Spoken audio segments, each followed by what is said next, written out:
Subscribe करें और bell दबाएं ताकि कोई खबर रह न जाए।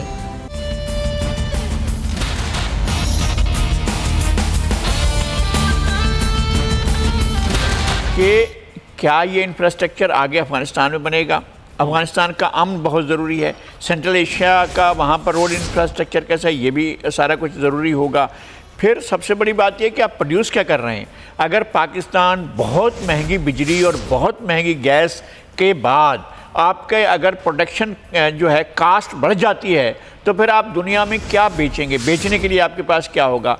सबसे पहली ज़रूरत इस बात की है कि पाकिस्तान में ऐसा माहौल पैदा करें कि आपके एक्सपोर्ट्स बढ़ें। अगर सेंट्रल एशिया की मार्केट्स तक आपकी एक्सपोर्ट्स जाती हैं, फिर ऐसा होगा कि आप उस मार्केट को अपने कैप्चर भी कर सकेंगे, वहाँ से आपको फ़ायदा भी हो सकेगा, आपका डेफिसिट जो है ट्रेड का वो भी पूरा हो सकेगा। नहीं तो एक मुश्किल और आ जाएगी, फिर आप एक प्रेशर में होंगे, दुनिया आपको प्रेशर में लाएगी, आलमी क़ुव्वतें आपको प्रेशर में लाएंगी। ये आप रास्ता खोलें और इंडियन को जाने दें यहाँ से और वो ट्रेड करें सेंट्रल एशिया के साथ, तो फिर आप बड़ी मुश्किल में होंगे कि ना जाए मादन न पाए रफ्तन। आपके पास कोई सूरत हाल नहीं बचेगी, आपके पास मुख्तलिफ़ किस्म के दबाव आएंगे। और जनाब राहदारी के तौर पर भी कहा जा रहा है कि तुरखम इस्तेमाल किया जाएगा, जैसे गवादर से लेकर जो पोर्ट है वो जहां चाइना को जा रहा है वहीं पर सेंट्रल एशिया की रियासतों तक भी उनके लिए वो आसानी और आसाई हो जाएगी। तो ये राहदारी के तौर पर भी यूज़ होगा, जिसका पाकिस्तान को बहरहाल राहदारी के हवाले से भी तो फ़ायदा होगा। राहदारी का फ़ायदा तो यही बड़ी अहम है कि पाकिस्तान खुद क्या प्रोड्यूस करेगा, पाकिस्तान एक्सपोर्ट क्या करेगा, वो तो सबसे अहम मामला है सर। मतलब हम सिर्फ अगर ट्रायल लेना है, अगर हमने सिर्फ बैठकर यहाँ चुंगियाँ वसूल करनी है, इसलिए हमने रोड इंफ्रास्ट्रक्चर बनाया, इसलिए हमारे मोटरवेज बने हैं और इसलिए हमने सी पैक को डेवलप किया है, तो फिर तो इसका कोई मकसद नहीं है, कुछ हासिल नहीं है। असल में पाकिस्तान के अपने इंडस्ट्रियल जोन कहाँ बनते हैं, पाकिस्तान में क्या प्रोड्यूस होता है। आपके पास इस सी पैक के पैकेज में बहुत से इंडस्ट्रियल जोन बनने थे, अब आप क्या कर रहे हैं उसके ऊपर? आपके पास एनर्जी सेक्टर में खासा काम हुआ है, 13,000 मेगावाट बिजली आपके अंदर शामिल हुई है। ईरान तैयार है। ईरान के एक बहुत अहम डिप्लोमेट ने ये बात की थी, मैं बहुत छोटा आदमी हूँ, बजाते खुद मुझसे कहा था कि भाई हम 70,000 मेगावाट बिजली पैदा करते हैं, हमसे पाकिस्तान हम सस्ती बिजली देंगे। लेकिन पाकिस्तान तो उनसे जो गैस का मंसूबा है वो भी मुकम्मल नहीं कर रहे, जो इंटरनेशनल सैंक्शंस हैं उन पर भारत। इस पर मजीद बात करते हैं जी। हमें एक ब्रेक लेना है, ब्रेक के बाद वापस आते हैं। इमरान खान साहब ने आज फिर बात की है कि सिर्फ और सिर्फ अपोजिशन का मकसद है NRO लेना, और इस वक्त अपोजिशन इकट्ठी हो रही है। अपोजिशन क्या करने जा रही है, ब्रेक के बाद बात करें।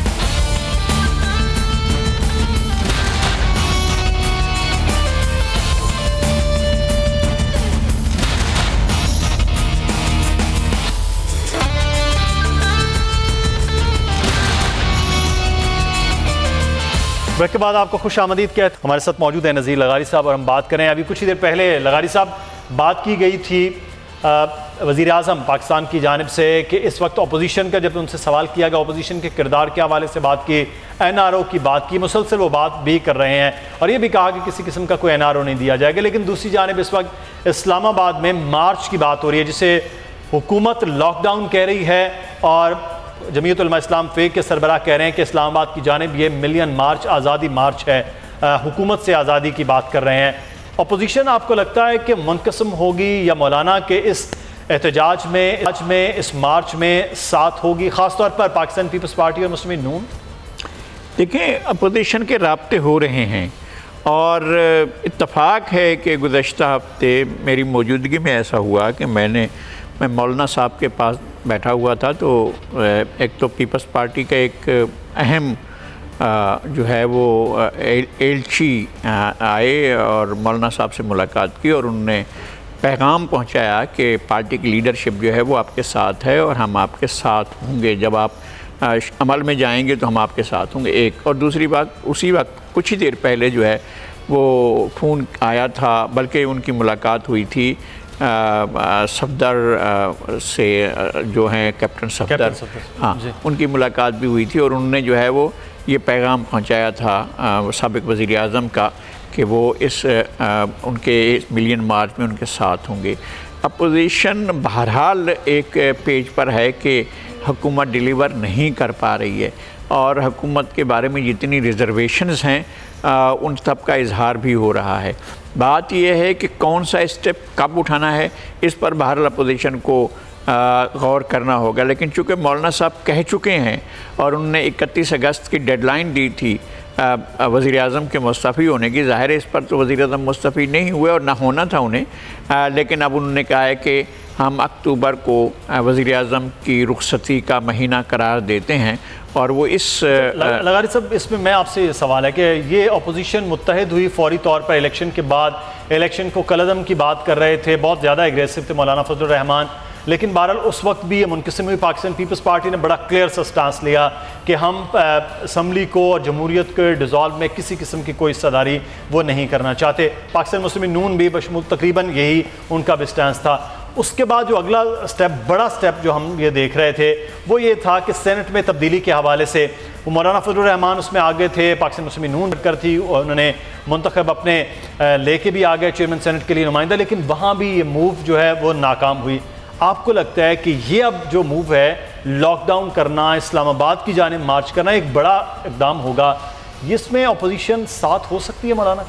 पहली बात तो यह है कि मौलाना फजलुर रहमान साहब की अपनी स्ट्रेंथ इतनी मौजूद है उन जगहों पर जहाँ से जो है ये मार्च होना है या जहाँ जहाँ पर उन्होंने टारगेट किया हुआ है। उन्होंने एक जगह पर टारगेट नहीं किया हुआ है, उन्होंने बहुत से जगहों को टारगेट किया हुआ है, बलूचिस्तान में, KP में और पंजाब में और सिंध में बहुत से मकामात से उन्होंने किया हुआ है। उन्होंने कहा कि जब हम रवाना होंगे इस्लामाबाद की तरफ, मुल्क के मुख्तलिफ हिस्सों से, तो अंदाज़ा हो जाएगा कि हम किस तरह से जो है वो कर रहे हैं। और एक बात यह है कि सर ये तो नंबर गेम होगी, मौलाना के पास नंबर गेम के हवाले से और बड़े कमिटेड किस्म के उनके वर्कर्स और उनके मदरसों के लोग वो तो हो सकते हैं, लेकिन मेरा सवाल है कि सियासी जमातों का साथ होना इसमें खास तौर पर। अच्छा, कमर ज़मान कायरा साहब भी हमारे साथ इस वक्त मौजूद है, पाकिस्तान पीपल्स पार्टी के सीनियर रहनुमा है, पंजाब पाकिस्तान पीपल्स पार्टी के सदर भी हैं। बहुत शुक्रिया कायरा साहब आपके वक्त का। आज मुशावरत भी हो रही है इस्लामाबाद में, इजलास चेयरमैन साहब के ज़ेर सदारत, तो क्या फैसले मुतवक्के हैं? मौलाना साहब के साथ होंगे सर जब मार्च का आगाज़ किया जाएगा मौलाना साहब की जानिब से? इसके ऊपर मैं अपना अभी कमेंट तो नहीं कर सकता। आपने खुद ही बता दिया कि आज हमारी मीटिंग है। जी। उस मीटिंग के फैसले जो होंगे इंशाल्लाह मीटिंग के बाद ऐलान होंगे, और मैं अपनी राय अभी देने की मुझे इजाजत नहीं है क्योंकि मैं अपनी राय मीटिंग के अंदर दूंगा और मीटिंग के अंदर से जब इज्तिमाई राय आएगी वो आपके साथ शेयर करें। सही। अच्छा कायरा साहब, एक जो चीज़ यहाँ पर जानना चाहेंगे, इस वक्त जो हम अभी लगारी साहब मेरे साथ मौजूद हैं, तो सवाल ये किया जा रहा था कि पहले 2 से 3 जो मूव हुई थी हुकूमत के हवाले से, सबसे बड़ी सेनेट के हवाले से थी, वो नाकाम हो गई। हालांकि स्ट्रेंथ भी आपके पास थी अपोजिशन में, लेकिन वो कामयाब ना हुई। अगर मौलाना फजलुर रहमान साहब आ रहे हैं आगे, ये बहुत ज़्यादा बात हो रही है कि मौलाना साहब जब भी लीड कर रहे होते हैं पाकिस्तान पीपल्स पार्टी और पाकिस्तान मुस्लिम नून खुलकर उस तरह से साथ नहीं दे पा रही है। बाकी ये स्ट्रीट पार्क की मैं बात कर रहा हूँ, तो इसकी क्या वजह है? मुनकसिम है अपोजिशन?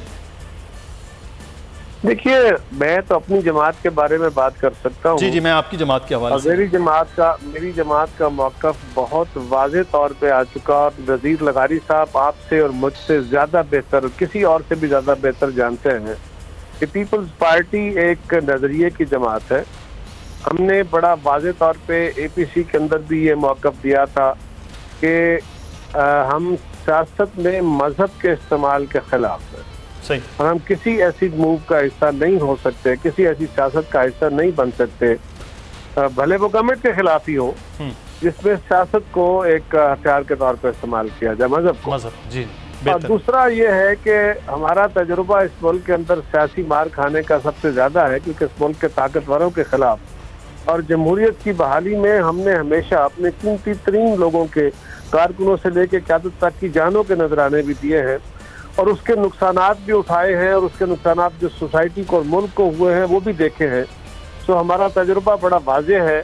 हम ऐसी किसी मूव में, माजी में भी इसके खिलाफ रहे। जब इमरान खान साहब और डॉक्टर ताहिरुल कादरी साहब ने धरना दिया, हम उस वक्त भी कहते थे कि आपके मुतालबात दुरुस्त हैं, आपकी ऑब्जर्वेशन दुरुस्त है, तरीक़ा कार पे हमें इख्तलाफ है। आज भी हमें मौलाना से यही बात कहनी है कि धरनों का तरीक़ाकार, लॉकडाउन का तरीक़ाकार से हमें इख्तलाफ था और है, क्योंकि जमहूरियत की गाड़ी डीरेल होने का अमकान इस तरह होता है कि जो गैर जमहूरी कुव्वतें हैं उनको बाद औक़ात जवाब बन जाते हैं और वो मुल्की और गैर मुल्की जो ओपिनियन है उसके सामने वो ये जवाब बनता है कि जी हम क्या करते हैं, हमारे पास और कोई रास्ता नहीं था।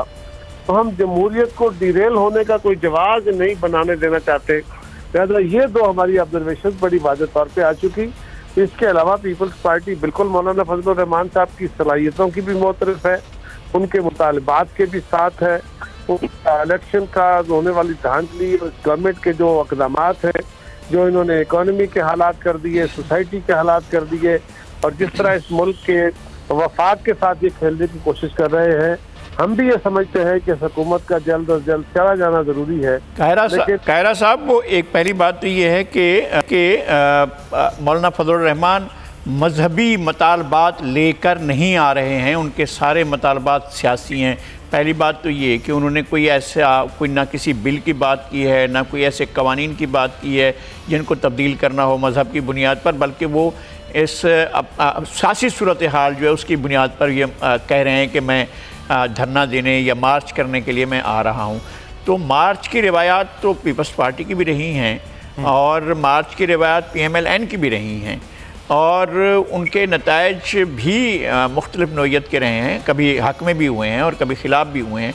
तो क्या इसकी बुनियाद बनाकर एक रिजिड स्टैंड लिया जा सकता है कि नहीं, हम मार्च नहीं करेंगे चूँकि इससे गैर सियासी क़ुव्वतों को फ़ायदा होगा?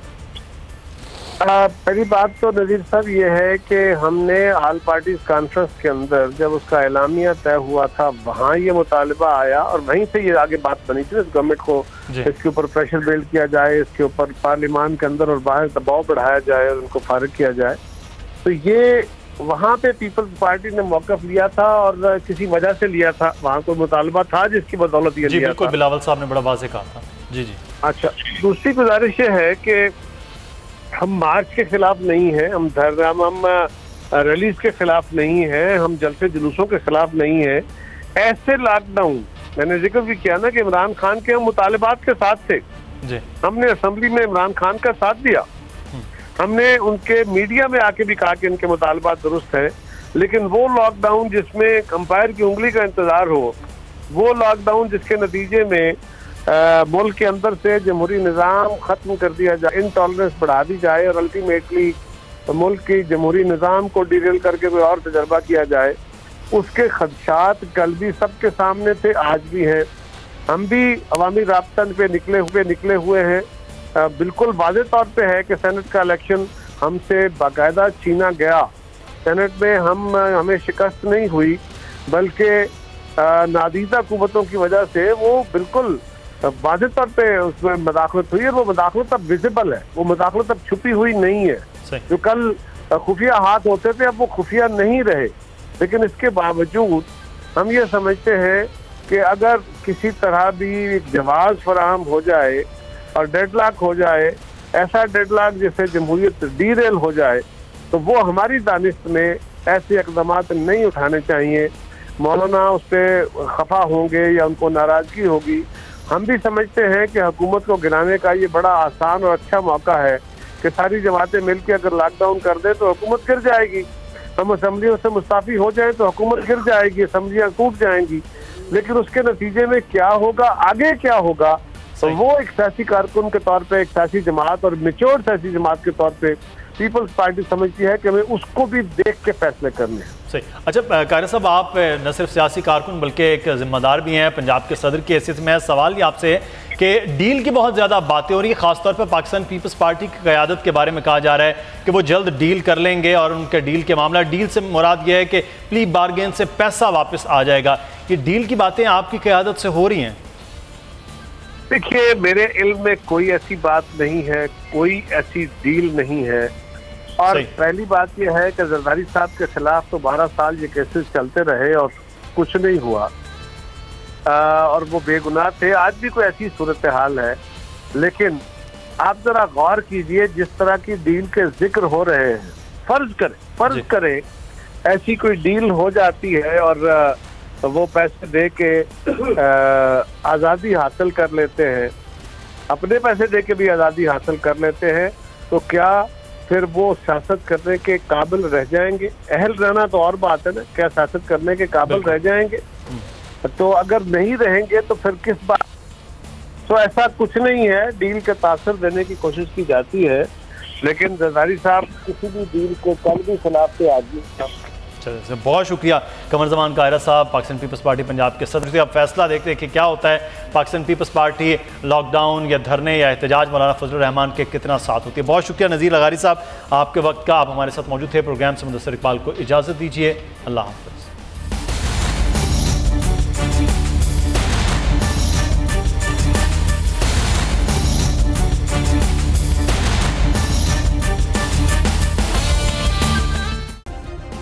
सब्सक्राइब करें और बेल दबाएं ताकि कोई खबर रह न जाए।